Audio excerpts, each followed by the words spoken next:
between COVID, the tremendous loss of life that can never obviously not recover, as well as the unrest that has taken place throughout the city in the last month or two.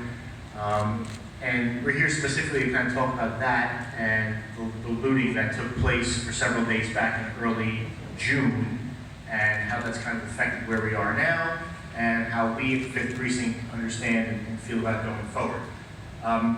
I do have to say that we empathize with you. We understand that businesses have been closed for a long time. Each day that you're closed is more money that is being lost, and it's our goal to help you in any way we can to get back up and running so that you can start to recover and your businesses can start to recover. Now, I know a lot of these businesses have been operating for generations and decades, and it's not lost on me.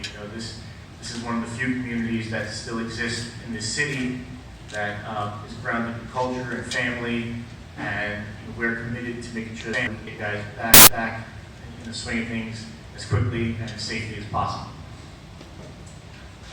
Before I even go into the stats, the crime, how we see things, I say this at every meeting I speak at least once a month, sometimes more, at every event I'm invited to here in Chinatown and in the 5th Precinct. We thank you, every one of you, your families, your customers, your friends, anybody in and around this area has shown unwavering support to us, the 5th Precinct and the NYPD, through thick and thin. And I've only been here a year and a half, but you don't have to be here that long to hear from people who have been here before me, the veteran cops who have been here, about how this community really stands up for us, and it's something that's not lost on us, and our gratitude is immeasurable. I'm just going to go really quickly through who's here for the 5th Precinct so that you understand who some of the people are. If you need help on a day-to-day basis, you can turn to, you can ask questions to, you can approach, you can call. I have Danny Zhang in the back, who is our community affairs officer. Danny was previously crime prevention, so he knows a lot of the things, a lot of the tips and some of the tricks into fortifying your businesses and your homes and anything else you may have. I have police officer Andrew Hirsch, who's one of my assistant FIOs. His job is to gather intelligence, whether it's specifically regarding crime, who's driving it, who's committing it, and to help disseminate it to the members of the 5th Precinct and the NYPD so that we know who we're looking for at any given time. I have Henry Chung, obviously, from the Asian Jade. I have Detective Frank Curries, who is sort of my right-hand guy, helps keep me grounded and keep me focused and on point. And I have our community affairs Rodney Rosado, who many of you probably already know. He's been here a long time. His knowledge of this precinct is uncanny. And then we have our NCO team, headed by Sergeant Yip, sitting at the table with us. And then you have Oscar Morel and Giovanni Lee from Sector Adam, which is the southern part of our command. You have Enrique and Timmy over there from Sector Boy, which is more of my eastern part of the command. And, I'm sorry, I said the last name, Enrique Urena and Timmy Doherty.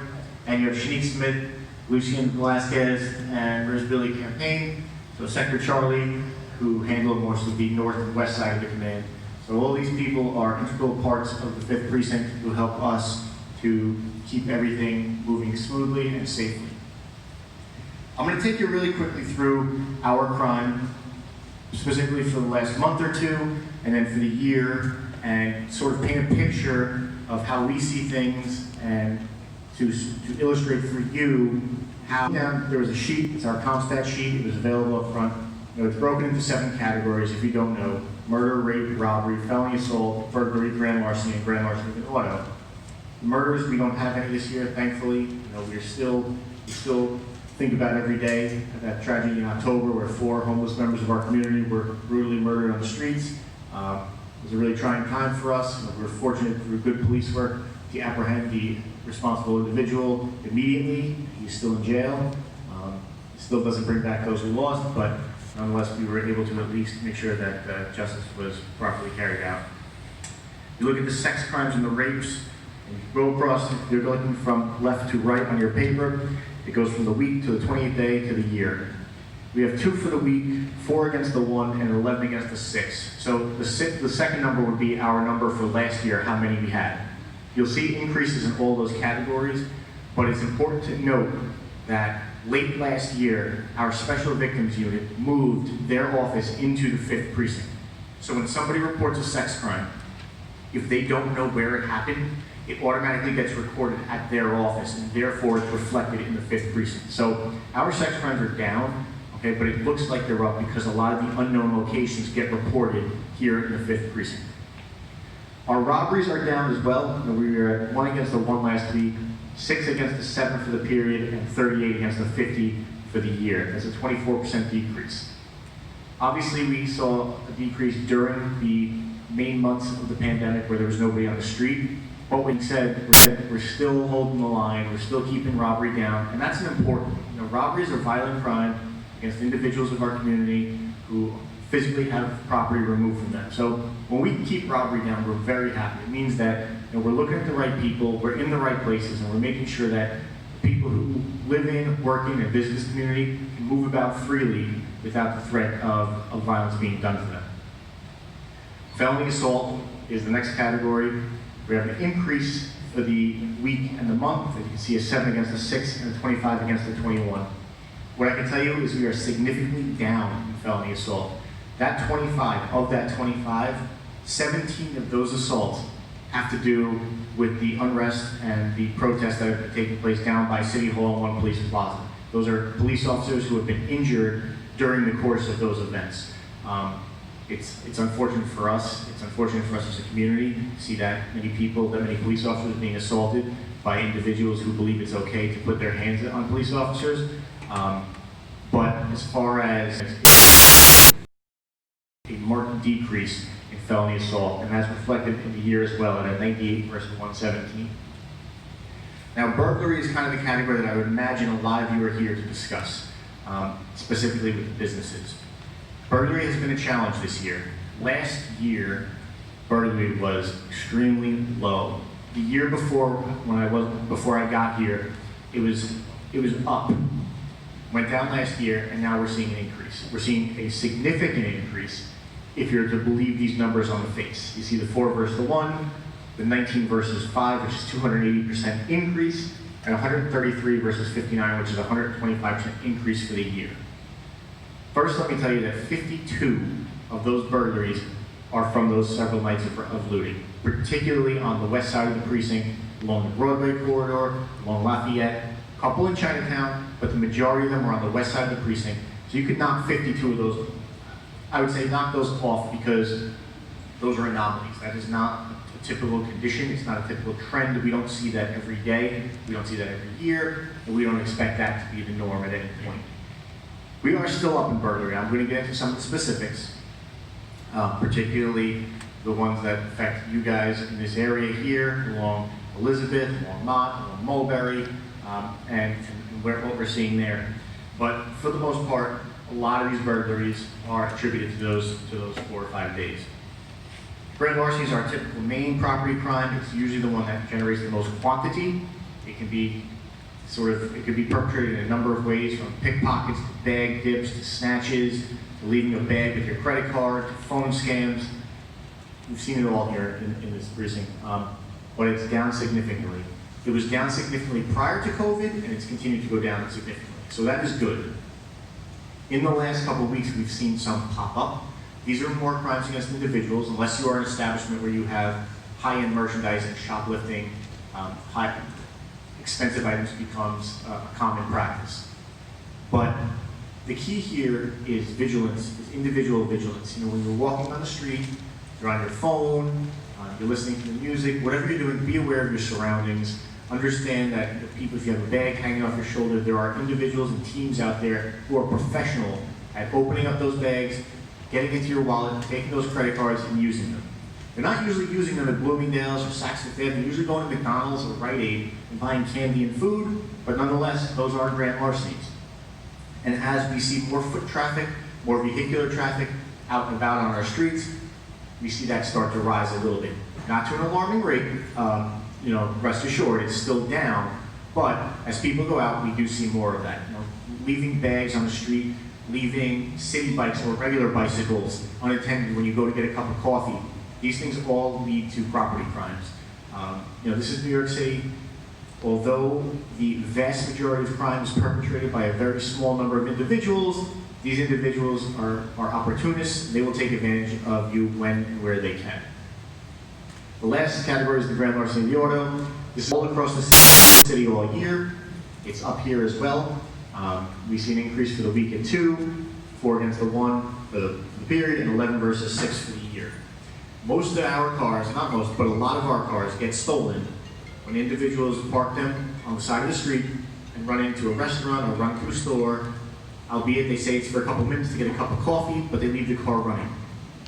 That is not a good practice. Shut the vehicle off, lock the doors, go about your business and come back. That is the best way to protect your vehicle. The likelihood of your car being stolen any other way, it's not really high. It does happen, but it's not high. And if you're concerned about where we're seeing these cars getting stolen from, if it's not along the main corridors where people are leaving them on, it's going to typically be down by the Manhattan Bridge where there's not a lot of lighting at night, so people, opportunists again, can get into those cars relatively easily and drive off in them. It's also where we see a lot of. So when you're parking your car, and I understand that parking in and around this area can be a nightmare, just understand that lighting helps. Places where people walk around in larger crowds helps. If you're in a desolate area or a dark area, you have a higher likelihood of having somebody break into it. Also up by SDR Park, we've been seeing a lot of car breaks lately, so just things to be vigilant about. Now, we'll talk more specifically about the burglaries as we saw them during the riots, from the riots and the looting versus now. I firmly do not believe that we have to worry about that. Okay? You guys are safe to open. There are still groups protesting, but the hundreds of people that are coming in nightly with the specific goal of breaking windows, breaking into establishments to steal stuff, that was 4 days in June. We don't expect to see that again. Your places are safe to open. My team, the 5th Precinct team, is committed to fighting every day to ensure that burglaries stay down. Now, with burglaries, part of the challenge, and I'm going to try to be as transparent with you as I can to give you as much information to be upfront with you. With burglaries, those people who commit burglaries, there aren't that many, but those who do will decimate the neighborhood. You get one person, and I'll give you an example. His name is Robert Bartlett. Okay, Robert Bartlett has been responsible for 11 burglaries here in the 5th Precinct since January. We've arrested him probably 5 different times for those 11 burglaries. The first 3 times he was getting re-released into the public because of the new bail reform laws and because judges were deeming that he didn't need to be held in on bail. The second to last time he was arrested, he was held in on bail for doing 2 burglaries. He subsequently got out last week. He gave us 2 more times and we arrested him again. He's back in jail. The reason I bring him up is he paints the picture of the challenges we face when we're dealing with burglars. There are usually few of them who commit who are numbers generators for us. That concerns your business. And for me, and this is why I like that we're able to have this meeting to sit down, because although you all have different establishments, different businesses, it's important that everybody work together. We live in the NCO world, and the key theme in the NCO philosophy is that we have a responsibility, you have a responsibility. Our responsibility is to apprehend, identify, find criminals. Your responsibility is to keep your eyes open, to help each other, to help us with information. You may own a business at 102 Mott, and maybe you see somebody breaking into 106 Mott, or maybe you see somebody breaking into 219 Elizabeth Street. It doesn't matter. When you see something that doesn't look right to you, you need to share that information not only with us, but with each other. Fortifying your building, and if you know the way that these buildings are structured here, especially in Chinatown, you can enter a building on one block and come out of the building on another street. I can tell you one door in that entire grid is compromised. A potential burglar has access to a number of different locations. So you may be comfortable that your establishment is locked and secure, but your neighbor on the block behind you may not have their building locked and secure. So it's important that we all work together to share information, to look out for one another, and to ensure that all of the locations are properly secured. That includes doors, includes basement doors, includes windows, any place a person could access a location. You know, there are different ways that we can fortify these things, which Danny and Rodney and some of the other members of my team can help you with. Some of it's costly, some of it's not. These are decisions that you have to make as business owners. But ultimately, when you have the entire grid shut down and secured, the burglar, who are typically people who are just going to jump into the first place they can get, take advantage of something, they're going to move on to the next location. Okay? They're not going to sit there and try for hours and hours and hours to get into your place. Now, we do have burglars who just throw rocks through windows. Those are the people we keep an eye out for. And again, those people typically don't do 1 or 2, they'll do 5 or 6, and we'll arrest them and we'll prosecute them with the district attorney's office. But that doesn't mean that 5 or 6 of your businesses haven't already been victimized. I understand that every time somebody breaks into your place, that's a window you have to pay for, that's merchandise you have to account for, that's all bottom line, okay? So the best thing we can do, like I said, is look out for one another, share information with each other and with us as it comes along. You know, if you see something that is suspicious, you tell us. We may investigate it and determine that there's nothing criminal about it, but nonetheless we will investigate it. And again, it brings me back to really the key theme here is that most of what we see when it comes to burglary are few people, small numbers of individuals who commit large numbers of the crimes. And since I've been here in this precinct in the 5th, I can probably count on 2 hands the individuals who have done 70% of our burglaries. Now with our burglaries, we usually see a little bit more of the commercial aspect than we do the residential. But when we get a residential burglar, you know, these people usually kind of go berserk for a couple of weeks or a month and get into any apartment they can. Again, this leads to the same theme that we have to make sure your windows are locked, your doors are locked, your front doors are locked. If your front door to your building isn't locked or secure, talk to that super, talk to the management company, make sure somebody gets in there and fixes that problem, because it makes everybody in that building vulnerable. And I can't think of many things more terrifying than sleeping in your bed and waking up to a stranger in your home. It doesn't happen that frequently, but it does happen. With the commercial aspect, you know, we do have hot spots. We've had, like I said, during the riots, during the looting, Broadway, Lafayette, Spring Street, Prince Street got decimated.